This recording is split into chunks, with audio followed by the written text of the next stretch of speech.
Nata mau ikut mama nggak? Tawar Liora sembari mengunci rambut panjang Nata. Kemana mah? Nganterin kakek sama nenek ke stasiun. Berarti lihat kereta api dong mah. Liora mengangguk. Wah, Nata mau mah. Nata kan nggak pernah lihat kereta api. Sabut Nata dengan mata berbinar. Liora tersenyum selesai mengunci rambut Nata. Lalu dia mengambilkan jepit kecil dan memasangkan di rambut bagian depan. Emang kakek sama nenek mau kemana mah? Kakek sama nenek mau ke tempat yang jauh. Nah, udah selesai. Udah cantik kan sekarang? Nata tersenyum tapi tak urung masih penasaran. Kenapa kakek sama nenek gak naik pesawat aja mah? Papa juga kalau pergi jauh kan naik pesawat tuh. Liora mengusap lembut rambut Nata dengan gemas. Coba tanya sendiri sama kakek dan nenek, ujarnya. Raut Nata berubah. Dia memanyunkan bibir mungilnya, lalu menggeleng lemah. Kenapa? Itu kan juga kakek dan nenek Nata, sama seperti kakek Agra dan nenek Alexa. Nata tetap menggeleng. Nata kan gak deket, Nata takut. Liora mensejajarkan posisinya menyamai putrinya. Sayang, kakek sama nenek itu juga sayang sama Nata. Mereka baik kok, gak galak. Coba deh Nata deketin. Nata masih diam aja, memainkan jari tangannya, persis seperti dirinya saat sedang grogi atau takut. Liora mencubit hidung Nata dengan gemas, membuat gadis cilik itu terpekik. Ih, mama, nanti kalau hidung Nata copot gimana dong? Keluhnya.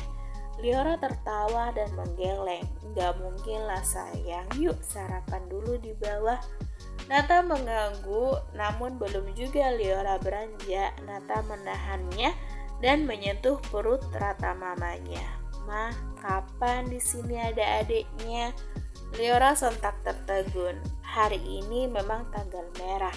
Tak ada kegiatan yang direncanakan, entah karena Kelvin lupa atau sengaja ingin menghabiskan waktu di rumah aja. Yang jelas tidak ada pembicaraan dari kemarin-kemarin. Di meja makan, sudah berkumpul ayah dan ibunya, juga Kelvin yang menatapnya sejak dari turun tangga sampai di meja makan. Mana senyumnya gak jelas lagi. Liora memutar bola matanya dengan malas. Dia menempatkan Nata di antara dirinya dan Kelvin sebagai tameng tentunya. Kesayangan papa udah cantik.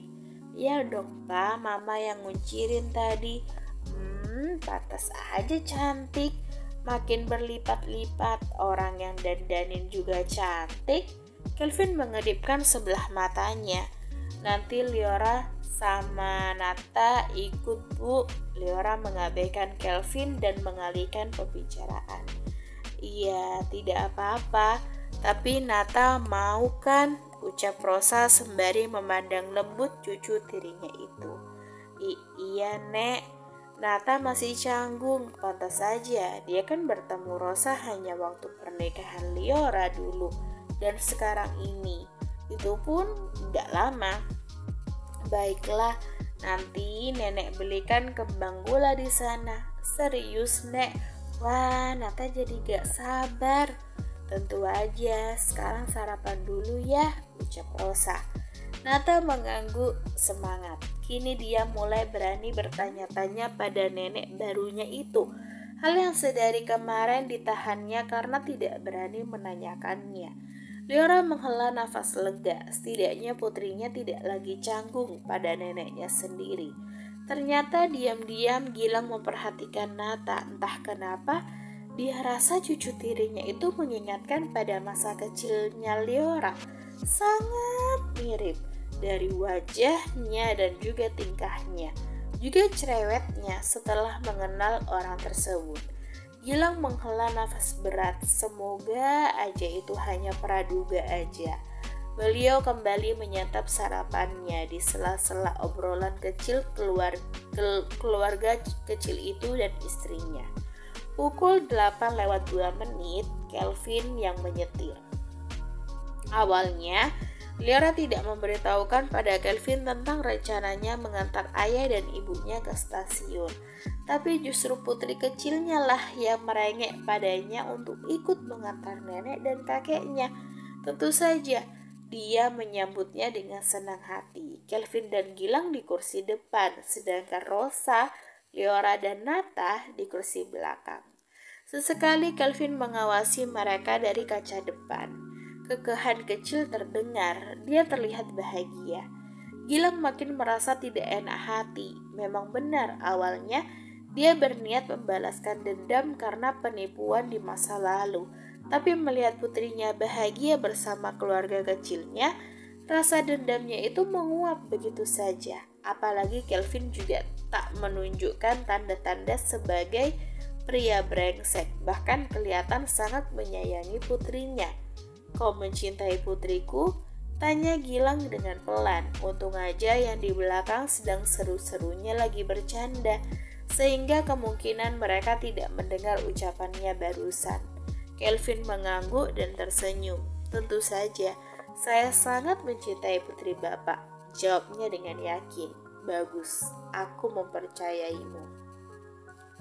"Terima kasih Pak, saya akan menjaga dia seperti janji yang pernah saya ucapkan dulu.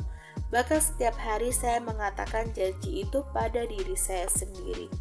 Aku percaya, meski terdengar berlebihan, tapi awas aja.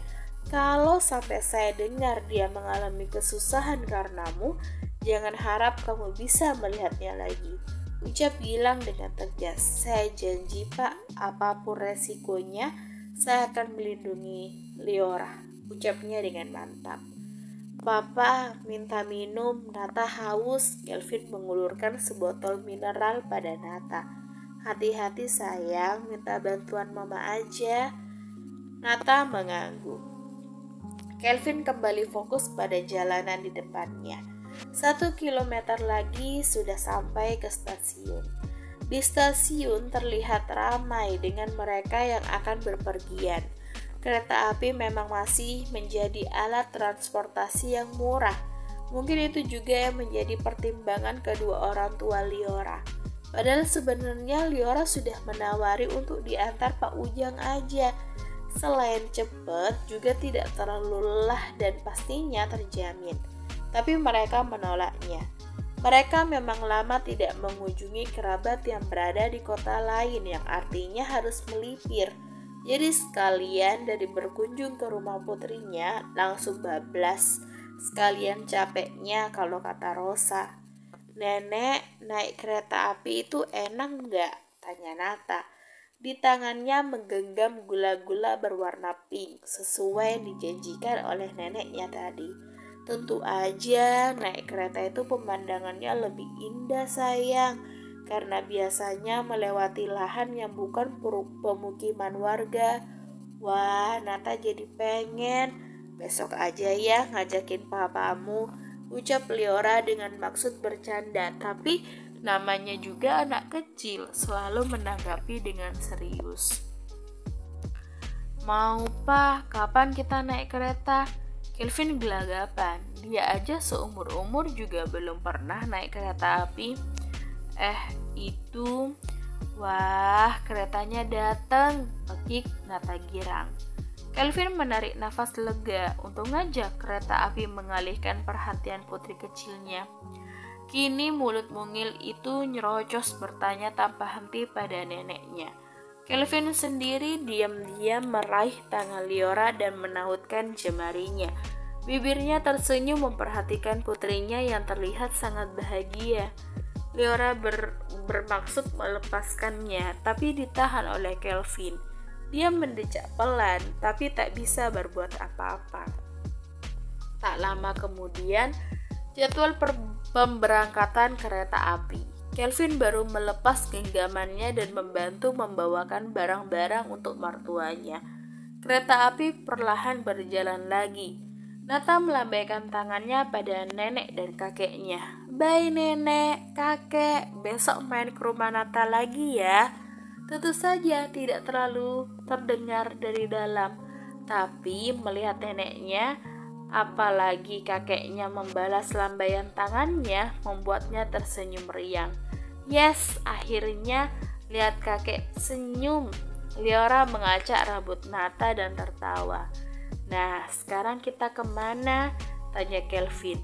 Gerbong yang dinaiki Gilang dan Rosa sudah tidak kelihatan lagi. Ke taman aja, Pak. Nata pengen ke sana. Oke, Princess, kita berangkat, ujar Kelvin sembari menggendong Nata.